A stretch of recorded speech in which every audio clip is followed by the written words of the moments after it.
Aptitude for the nursing care, GMCH college of nursing, English इसी बार इधर हो जाना, बूढ़ी लग रही हूँ। वीडियो पे क्यों लड़ रही है? तो क्या Welcome back to my YouTube channel, that is Monika's Vlog GMCH. So I am Monika, BSc Nursing third year student at GMCH College of Nursing. So meet my friend Pratibha Sharma. Hello everyone. So she is very new to our channel. So like she will be dealing with all of the things like हमें क्या क्या हाँ, she is not that much shy, ठीक है, in front of me, but in front of camera she is a little bit. Yeah, not that much. You can a little bit is something like this.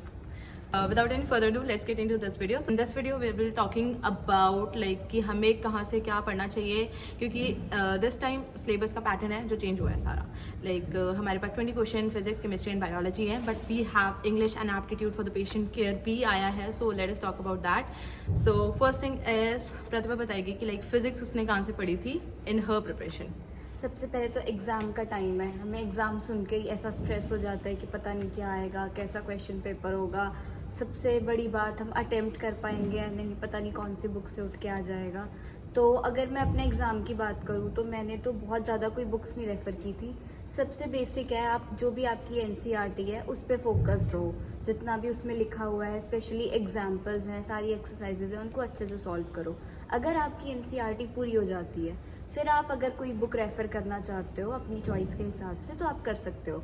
But most basically सबसे पहले अपनी NCERT complete करो. मैंने तो NCERT करी थी. Exactly. और you can add like time पे, क्योंकि आपके पास बहुत कम टाइम है, तो आप फिजिक्स में क्या कर सकते हो, सारे जितने भी फार्मूलाज हैं पर्टिकुलर चैप्टर्स के एक जगह पे लिख के सारे याद कर लो, बिकॉज फार्मूला बेस्ड ही क्वेश्चन आते हैं ज़्यादातर. वैसे फिजिक्स का इतना टफ नहीं आता है जीसेट का एग्जाम. फार्मूलाज आते हैं, एक हमारे पास डायमेंशन फार्मूलेज होते हैं, उनको याद करो अच्छे से, क्योंकि उसमें से एमसीक्यू बेसिस पे बहुत क्वेश्चंस आते हैं कि क्या किसका डायमेंशनल फार्मूला होता है. उनको अच्छे से याद करो, और जो भी टिप्स पे याद होने वाले इक्वेशंस हैं, फार्मूलाज हैं, उनको लिख के रखो और प्रैक्टिस में रखो. Yes, if you are talking about like semiconductors and dual nature, वो सारी आप अच्छे से कर सकते हैं बेसिकली, क्योंकि वो सारी जो है इजी है एंड प्लस स्कोरिंग भी ज़्यादा है.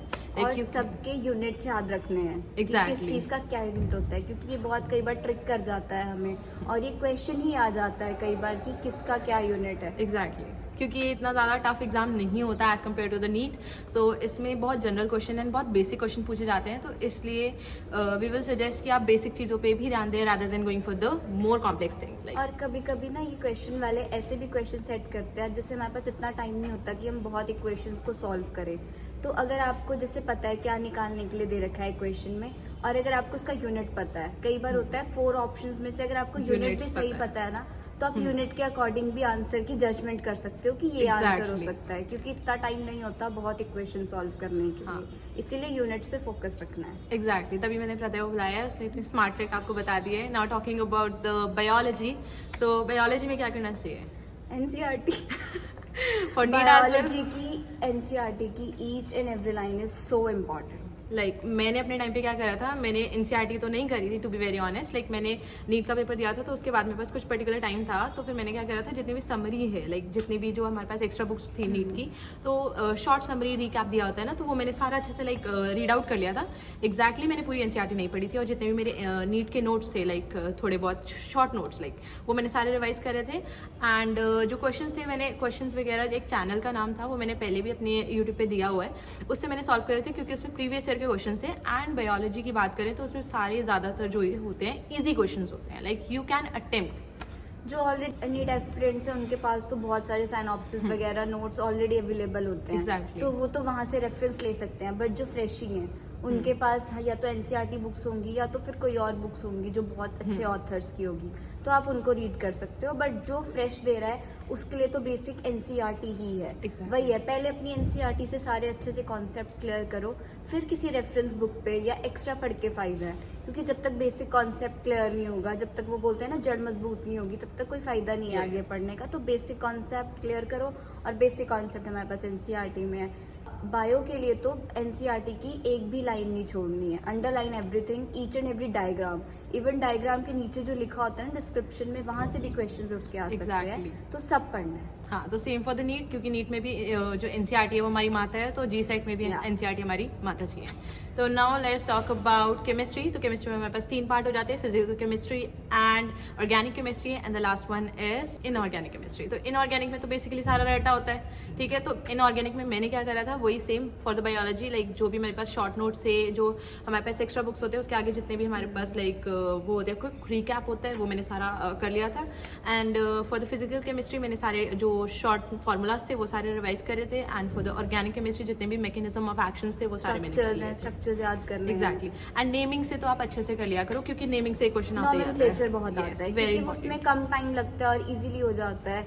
बहुत इक्वेशंस या न्यूमेरिकल्स कम ही आते हैं, जो इजीली फॉर्म हो सकते हैं इक्वेशंस ऑलमोस्ट वही आते हैं। एग्जैक्टली। और इस पेपर में हमारे पास सबसे बड़ा एक फायदा है, वो ये है कि we have no negative marking. So you can तो attempt all the बेधड़क आराम से सारा पेपर अटेम्प्ट करना है, कुछ भी है सारे सब क्वेश्चन, करो। ठीक है। सो अब हमारे पास फिजिक्स हो गया, केमिस्ट्री हो गया एंड बायोलॉजी हो गया। इन दिस ईयर लाइक हमारे पास एक चेंज आया है कि हमारे पास 20 क्वेश्चन फिजिक्स के होंगे, 20 केमिस्ट्री के एंड 20 बायोलॉजी के। वी हैव 40 मोर क्वेश्चन, क्योंकि 100 टोटल क्वेश्चन होंगे, तो 40 मोर क्वेश्चन जो होंगे हमारे 20 इंग्लिश के होंगे, जो कि आपका नॉर्मल बेसिक्स चेक करेंगे। न्यू एडेड चीज़ है तो हम इतना नहीं बता सकते क्या हो सकता है, बट जहाँ तक मेरा अंदाजा है लाइक जितने भी बच्चे होते हैं वो बाहर जाते हैं फॉर नर्सिंग स्पेशली। तो लाइक नर्सिंग में इंग्लिश आइल्स करना होता है, तो लाइक आपका बेसिक इंग्लिश चेक करेंगे कि हाँ लाइक यू आर ओके और नॉट लाइक दैट। सो बाकी तो आई थिंक जी सेट तो वैसे भी ईजी होता है like as compare to the NEET. So like मैं ज़्यादा एक्सपेक्ट भी नहीं करती कि इतना मुश्किल आएगा, तो ईजी आता है वैसे बेसिकली। सो कोई चैप्टर्स में से क्वेश्चन आएंगे, Exactly. बेसिक क्वेश्चन ही होंगे। Chill guys. और फिर वही बात है, नेगेटिव मार्किंग नहीं है तो कुछ भी कर खुले देना। से जो भी आता है वो कर देना। एग्जैक्टली लाइक हो तो गया है, बोल चुकी वो चीज़ आधी आई है ना। अरे पूरा हो गया था एप्टीट्यूड, सो पूरा एप्टीट्यूड बोल दिया है मैंने। तो लव वीडियो पे क्यों लड़ रही है, बोल दे दोबारा। मैंने बोल दिया है, फिर से बोल दे। फॉर द पेशेंट केयर, तो इसमें प्रतिभा बताएगी कि एक्चुअली होता क्या है। सो बेसिकली अभी हमने बहुत कुछ तो पढ़ा नहीं होगा एज अ नर्सिंग या मेडिकल प्रोफेशन के बारे में, तो इतना कुछ टिपिकल या डिफिकल्ट तो नहीं पूछेंगे। कुछ सिंपल सिनेरियोज ही देंगे, जैसे कोई भी सिचुएशंस है हमारे पास, उसमें आप बेसिकली सबसे पहले आपको अगर कुछ करना है तो क्या आप तो बहुत ज़्यादा ट्रिकी एंड डिफिकल्ट कुछ नहीं होगा, बेसिक चीज़ें होंगी। जैसे कुछ आपको सिनेरियो दे दिया है तो आप एज एन इंडिविजुअल या अगर आप किसी हेल्थ डिपार्टमेंट में होते हो तो बेसिकली आप क्या स्टेप्स लोगे, कैसे कैसे उस चीज़ को सॉल्व करोगे, तो उसी अकॉर्डिंग उसी सिनेरियो बेस पे क्वेश्चंस होंगे। बाकी वही है, जैसे कि इंग्लिश न्यू एडेड चीज़ है तो ये भी एक न्यू ऐड हुआ है। एग्जैक्ट आइडिया तो है नहीं कि कैसे क्वेश्चंस होंगे, बट जितना कि हम सोच सकते हैं कुछ बहुत डिफिकल्ट नहीं होगा, क्योंकि दे ऑल्सो नो कि आपको इतनी कोई मेडिकल बैकग्राउंड की नॉलेज नहीं होगी, क्योंकि this is an entrance test, आप आगे क्वालिफाई करोगे। और बाकी वही है, जैसे भी आपको ठीक लगता है कोई भी सिचुएशन एज एन इंडिविजुअल वैसे उसको सिलेक्ट करना है। और वही है, नेगेटिव मार्किंग नहीं है तो खुले से कुछ भी कर देना, कोई बात नहीं, छोड़ना नहीं है बस। हाँ, बेसिकली मुझे लग रहा है कि लाइक जितने भी है, जैसे अगर पेशेंट आपके सामने बेहोश हो गया है या उसे डायरिया है, तो आप बेसिकली क्या क्या इंटरवेंशन लोगे वो सारा इसमें आएगा। बेसिक फर्स्ट एड एज जो मतलब नॉलेज होनी चाहिए बेसिक। इंजरी हुई है तो आप वॉश करोगे, वही सारी चीजें इसमें basic responsibilities, ethical values and all. So this was all about the syllabus in कहाँ से क्या प्रिपेयर करना है। एंड मैं आपको चैनल जिससे मैंने प्रिपेयर करा था वो मैं आपको डिस्क्रिप्शन में दे दूंगी, और I will post it on my community post, ठीक है, वहाँ पर मैं पोस्ट कर दूंगी, वहाँ से आप देख लेना चैनल का link. And if you have any doubts regarding this तो you can ask me in the comment section, I will surely reply. But please guys let me tell you one thing कि मेरे university examination final for the 5th sem आने वाले हैं week में, है ना। So like I am not able to reply everyone, like जो भी क्वेश्चंस हैं वो पूछना जो रेलेवेंट हो, प्लस जो वीडियो में कवर्ड ना हो तो आई विल रिप्लाई, ठीक है। जो आपने लाइक क्वेश्चन मैंने बता दिए and you are asking again and again, तो I will not answer that, sorry for that. क्योंकि हमें भी पढ़ना है, अगर आप चाहते हैं हम हर साल ऐसी वीडियो बनाते रहें तो उसके लिए हमें पढ़ना पड़ेगा थोड़ा थोड़ा। हाँ, एग्जैक्टली। हाँ, so from my side all the best and try to solve more and more MCQs। और एग्जाम को कुछ बहुत ज्यादा स्ट्रेस नहीं लेना है, काम रहना है, अच्छे से करना है, शांत रहोगे, दिमाग शांत रहेगा, तब भी जितना पढ़ोगे उतना दिमाग में जाएगा। बेसिकली काम होना ज्यादा इंपॉर्टेंट है, लाइक क्या आपके दिमाग में चल रहा है। लाइक ऐसा होता है ना कि अगर आप पर्टिकुलर पॉइंट ऑफ टाइम पे कंसंट्रेटेड नहीं हो तो you will do everything wrong, अगर आपको चीज़ आती भी होंगी। So presence of mind is very important. So जितना दिमाग को खाली रखोगे उतना ज्यादा पढ़ाई की स्टोरेज जाएगी, जितना स्ट्रेस भरोगे तो कैसे एग्जैक्टली पढ़ाई का रखोगे फिर। So all the best from my side and from Pratibha. All the best everyone, see you in the GMCS College of building. Nursing. GMCH College of Nursing. So if you like it, do like, share and subscribe to my channel. Bye bye.